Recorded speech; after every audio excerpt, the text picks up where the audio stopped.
Hey guys, welcome back with another video with Linksy. As I told you, the moment I do a video saying, guys, I'm gonna be taking it slow, we get news, we get updates, and we might have gotten the last bear update, and it is an update. Kislev is finally fully revealed, and damn, oh damn. You'll see me checking into this site every now and again to make sure I am actually recording. That's it, let's get into it. First, of course, we have Serena Catherine. She is the first legendary lord that is present. She gets a warhorse or a warbear mount, which is really cool, as she was not shown in any of this stuff. And she has a lore master, Lore of Ice, which is what we expected. And she gets her Frostfang, which is her blade made of ice, which gives her extra power. We would assume gives her more magical power, similar to Teclis's sword, and X-Force, an explosive spell. Furthermore, we have the Supreme Patriarch, Constantine. Now, there's going to be a problem with Gelt, who calls himself the Supreme Patriarch, so there's going to be an issue, an identity crisis for our Golden Boy, but I'm sure he will find a place. After all, Constantine, or also known as our Rasputin, is a crazy man. He is a follower of the Ursine cult and is the highest ranking clergy of the nation, as it is said, of the Grand Orthodoxy.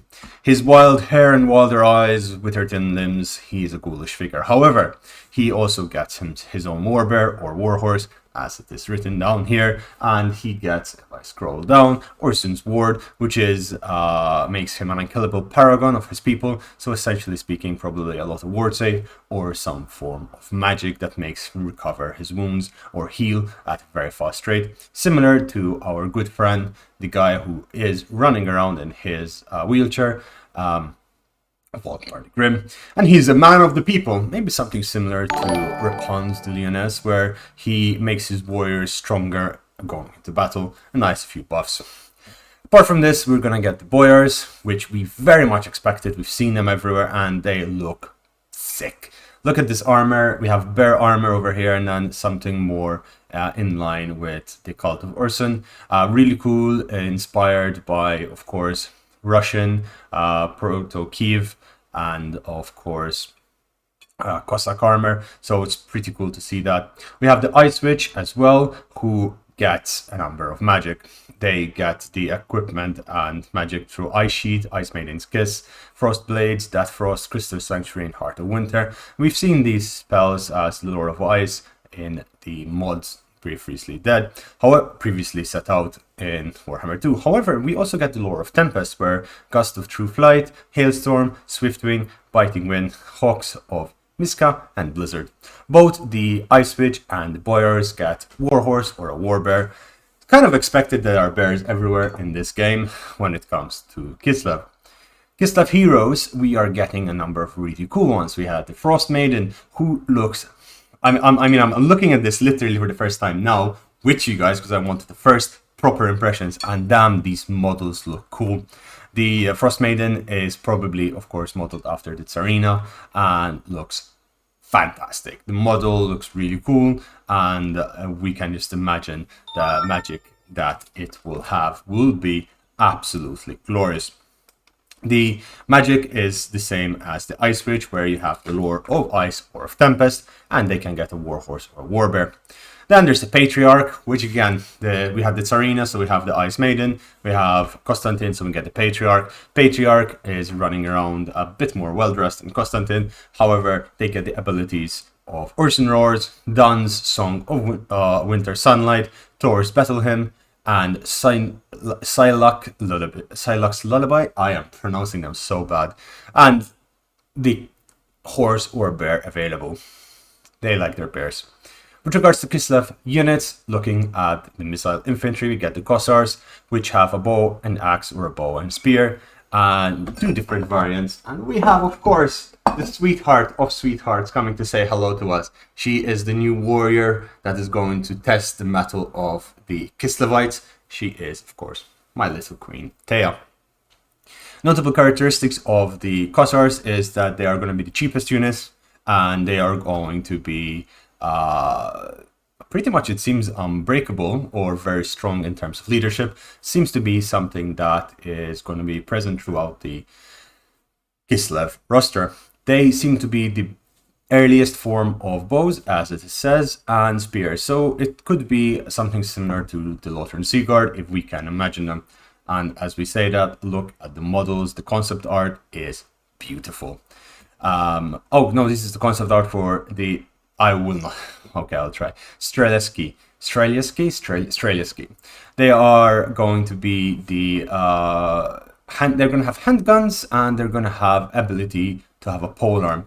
So I think these are the guys that would have the exploit with the gun stock, so the gun blades thingy. They're gonna have the gun Great Axe and the hybrid, coolest weapon hybrid in Warhammer history. And of course, this is gonna be based on real life weapons that existed.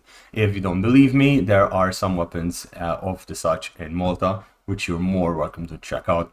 They're going to have armor piercing and going to be armored, so they're going to be quite strong overall. Then we have the Ice Guard, of course. We've expected the Ice Guard for a while. These are the highlight of the first reveal trailer we got, and they look sick. They're frost weapons and they're missiles. They're going to have bow and dual sword or bow and glaive. So I'm expecting lots of armor piercing and lots of magical damage. Similar hybrid between Sister Everlorn and maybe a War Dancer unit.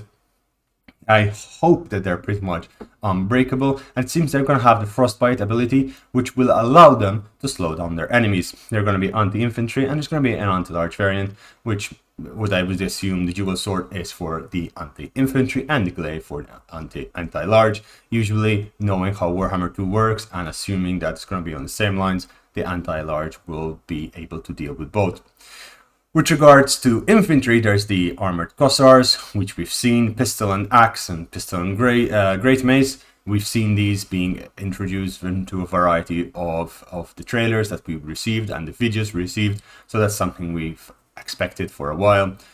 These will be similar to the Free Company Militia and going to have quite a bit of utility in game. The pistols themselves will have limited ammunition.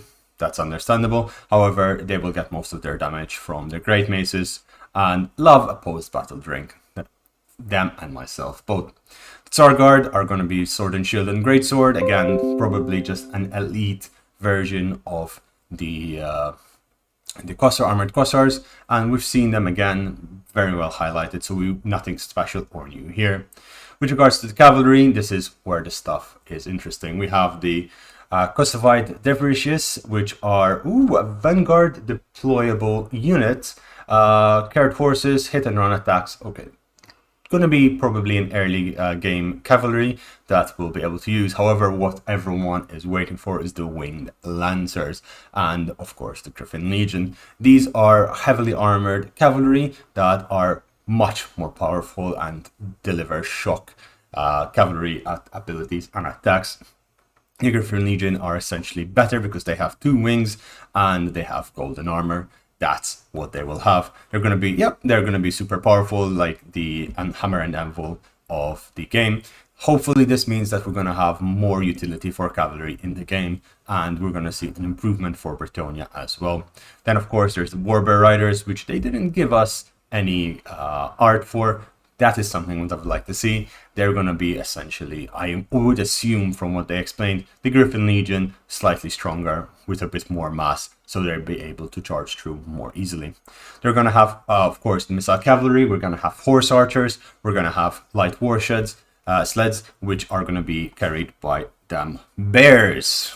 Of course, more and more bears everywhere.